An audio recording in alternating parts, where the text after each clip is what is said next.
Howdy folks, Rebecca Jolly here from Jolly Alchemy.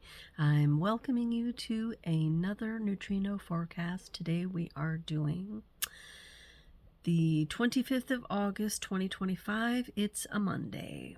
Alright, the Sleeping Phoenix moves into the third line variation where we have the theme of bonds made and broken. So this is a tough energy to carry, and I have to say, it brings to mind for me a relationship in which I am exploring with someone that I've mentored for a very long time, this third line energy, because she and I both carry it as 3-5 profiles. And so we're constantly in this push and pull of coming together, and then one will say, I don't need to know you anymore, don't need to see you anymore, and then it'll swing back around and we'll have that opportunity to decide, do we want to come back together again? And inevitably, over and over, we have, in spite of having on some levels a very difficult relationship. So all I'm saying is I know very well this energy of the bonds made and broken, especially because I've had the opportunity over the last 20 years to explore this theme with someone very closely. So line 3 of gate 59 is openness, general openness to become intimate. So these are really people who are open to intimacy on one side, and yet they might leave. Ross says these people have almost zero chance of carrying ongoing long-term relationships. They just can't do it because this energy of that third line theme is so strong in them. So don't expect someone with a third line theme in the 59th gate to stay in a relationship with you forever. Don't hold them that tight or they will be forced to run away. It's kind of the way that is. They got to be free to come and go. There's also a gate 55, line 3 in their earth activation, and that is innocence, to cope with failure in innocence. So Ross says that these are the only people that basically can say, I was only following orders, and be able to get away with using that as an excuse, because if they're doing it in an honoring of their moods, this 55th gate is a very moody gate, abundance. So glass half empty, glass half full. If they are honoring that moodiness in them, then all will be well. It's when they try to subdue that in themselves that chaos breaks loose. These are people that will get very sick when they don't leave some place where they are supposed to have left because the mood took them away. A lot of us find ourselves at various times in the course of our lives tied down to something, in some sort of a slavery. And these are the kinds of people that will get out of this kind of slavery with their bodies rejecting it if they in themselves are not set up or know enough to honor the ebb and flow of their moods.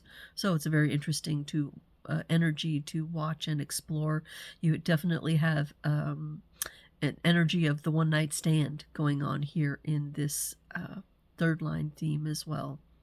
We're going to come together for just a little bit and then we're going to break up again. The moon gets clocked at 6, line 4. That is triumph, to amicably unfold natural and dominant power.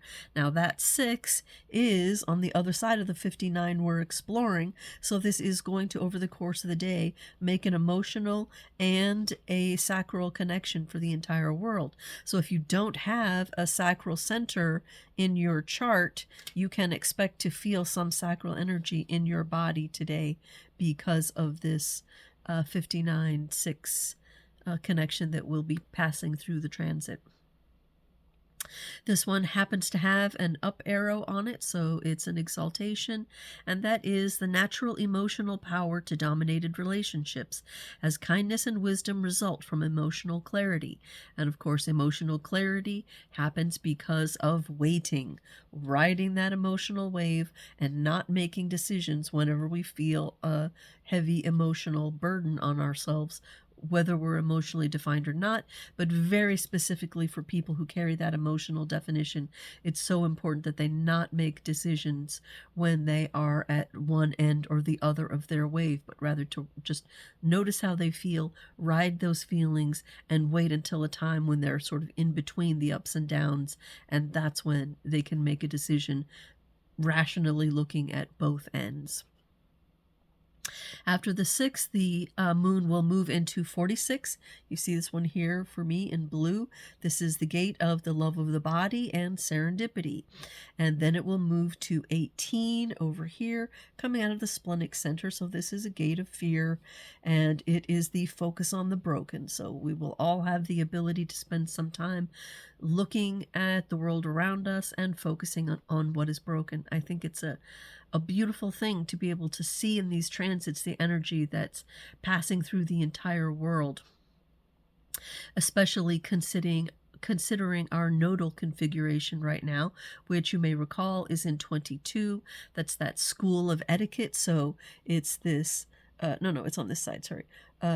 This emotional gate, but it's a gate of very great moodiness. In fact, it's the continuation of the abundance of the emotions that we are studying right now in the 55.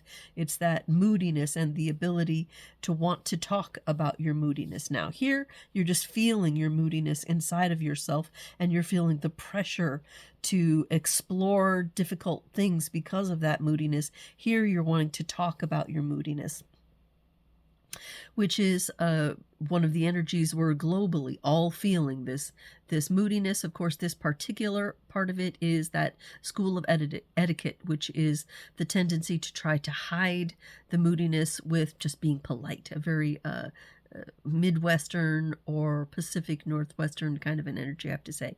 Portland's full of this kind of energy. Oh, I'm feeling deeply, but I definitely won't talk about it. I'll be just, oh, everything's fine, everything's nice on the surface, but underneath things are roiling and boiling, yeah? And then, of course, 47 is our other activation on the nodes right now, and that is trying to release ourselves from the oppression of confusion, trying to make sense of things in our world. And can't you see that? We're all sort of out there poking and prodding and trying to make sense of things. At least I see it. All right, continuing from the moon, which begins our people energies, we move into Mercury, which has moved through 7-2 in the last night. So I'll say what that is. The capacity to lead when democratically authorized, and into 7-3, which is the anarchist, the rejection of any institutionalized order, and that has a down arrow on it, which is the pessimist who challenges everything and rejects any institutionalized order, regardless of the consequences. We went through this before when we were looking at our at the 7 and the 31 and all about that nature of leadership recently. Then Venus moves from 56-3, which I didn't say yesterday, so it's also an energy that passed in the night. The center, the gift to be the center of attention, and into 56-4, expediency, stimulation out of prudent calculation. So that fourth line is now aware of the person on the other side and wants to influence that person. But as the 56, this storyteller, this curiosity person, this seeker, they're going to be a little bit cautious because they are aware that there's something a little bit difficult about trying to reach the other person with their story. Sometimes they're trusted more and less for what they are giving in that story that they tell. So we're exploring that energy, especially in the people that we see around us today. Then we have the Mars energy moving from 48 to 48-3, which is isolation, development of depth as a process in isolation. So again, that third line is going to be very here and there. I go out into the world and I see that there's not depth, so then I go back in my own and explore the depth, that bonds made and broken, the here and there, learning through failure. Okay, so, oh, I should have mentioned this before when I was talking about this difficult relationship with my friend, but the song for today is Time After Time, Eva Cassidy. Of course, the song is originally written by, I believe, golly, I just had her name. Crap, but it's right on the tip of my tongue. When I was in the 7th grade, I was in a choir that sang this song, and it was considered it had just come out. Cyndi Lauper, that's the name.